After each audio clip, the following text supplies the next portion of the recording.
Okay, now J-Lo, girl, really? You mean to tell me you go from this fine-ass man right here, and yeah, we all know that he's probably a lying, cheating-ass dog, but at the time you acted like it was a love you've never known, and then the next freaking day, you go out and hook up with this little scrawny-ass alcoholic? Girl, bye, J-Lo. Bye, girl. But anyway, hi there. I'm Professor Blackmore, and welcome back to my channel. And today, honey child, I had to go and put on my Puerto Rican hair for this because this past weekend, J-Lo slipped down to Vegas for a dollar store wedding to Ben Affleck. And now, I can't be the only one around here trying to figure out what in the hell is going through J-Lo's mind with this low-budget shotgun Vegas wedding to Ben Affleck. And so, yeah, I'm getting into that today. But before I go any further, I want to give a brief moment of caution to my guest, my esteemed, beloved sisters and brothers in the comment section who did not fully appreciate what I had to say about the Hollywood reality show so-called church house wedding of Pastor Keon Henderson and Shawnee. And let me stop right there. Yeah, some of you don't like the way I say Shawnee. I'm from the country. Shawnee, okay? That's Shawnee, Lady Shawnee. But anyway, and so I just want to remind you that I'm not forcing you to watch this video, boo. If you want to be blinded by the fantasy of true love, happily ever after, then this might not be for you.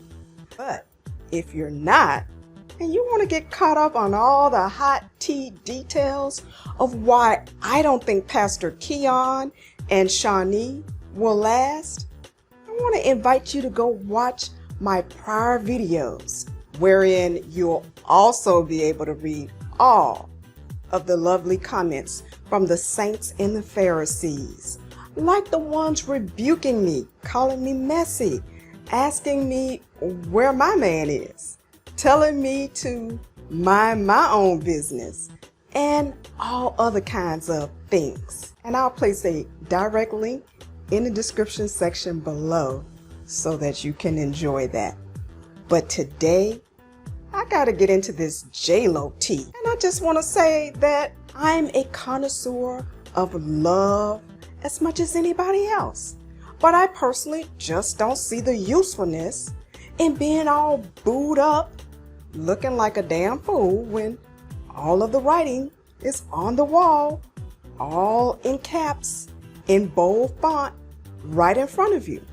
And so I'm all for love, but every love affair is not a marriage. And so the first reason that I can't really see that this relationship, romance, love affair, marriage between J-Lo and Ben will last is because I see revenge marriage all over this. And although it seems that the issue that developed between ARod and J-Lo stemmed from infidelity on ARod's part, we also just want to keep in mind that we don't know if there could be other reasons. But it seems that you can trace the beginning of the end for J-Lo and ARod back to somewhere around March of 2020, the first time that they postponed their wedding for what they said was due to COVID-19.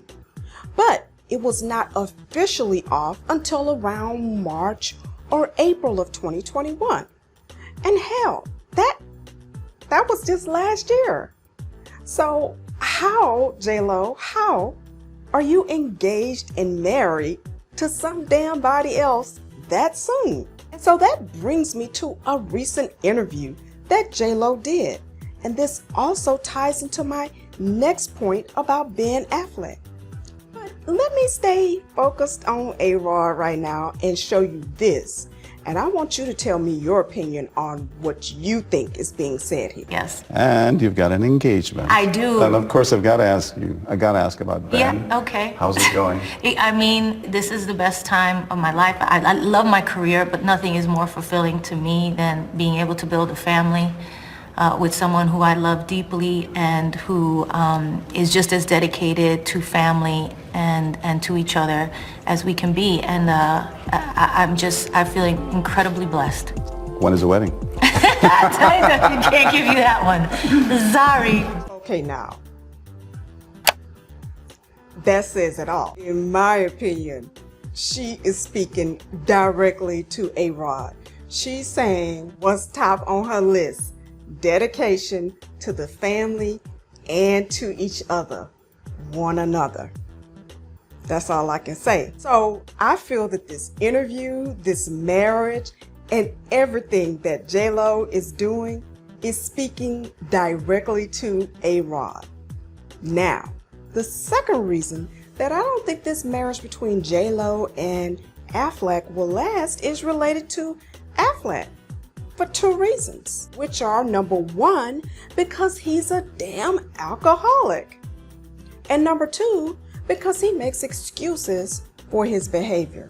And so in 2019, he had a documented lapse in his long time struggle with alcohol sobriety.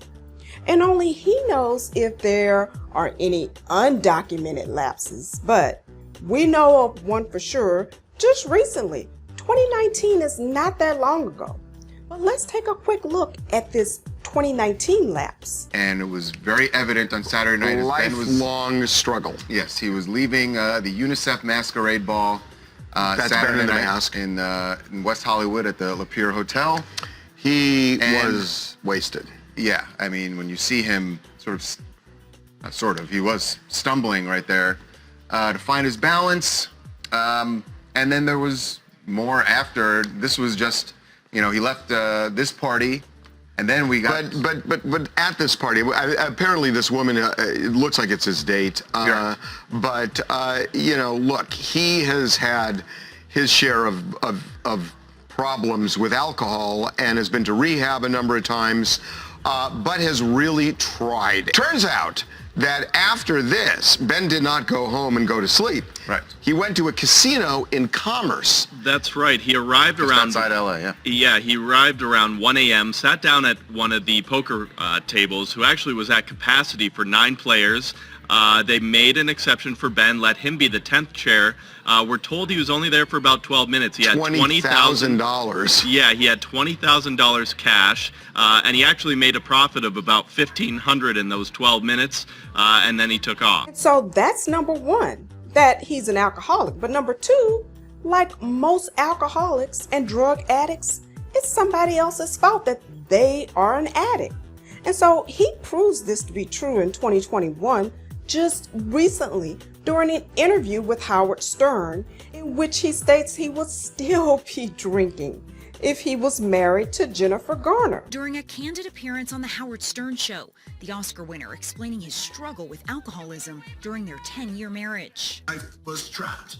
I was like, I can't leave because of my kids, but I'm not happy. What do I do? And what I did was drink a bottle of scotch and fall asleep on the couch, which turned out not to be the solution. I'd probably still be drinking.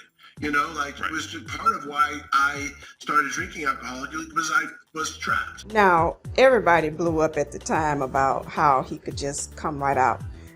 If you go back and look at the interview that he did, I thought he was on drugs or alcohol then, but you go back and you look at it for yourself. And while these remarks blew up at that time for that reason, these recent hot tea developments leave me wondering, if you wanted out of a marriage with one Jennifer so badly that it drove you to drinking, how is being married to another Jennifer gonna be any different? Answer that for me, Ben. But anyway, and I'm just gonna leave that question to you, because as you know on here, I report and I let you decide. So what do you think? Do you think this is a revenge relationship for J-Lo as a result of hurt felt from possible infidelity on the part of ARod? Or do you think there's any chance that Ben Affleck absolutely will never have another lapse in his alcohol sobriety? And do you think this marriage between J-Lo and Ben Affleck will last? Let me know by leaving your comments in the comments section below. And I hope you'll give me a big thumbs up. And I also hope that you'll subscribe to my YouTube channel and click the bell so you'll be notified whenever I drop hot tea. And please also follow me on TikTok and Instagram.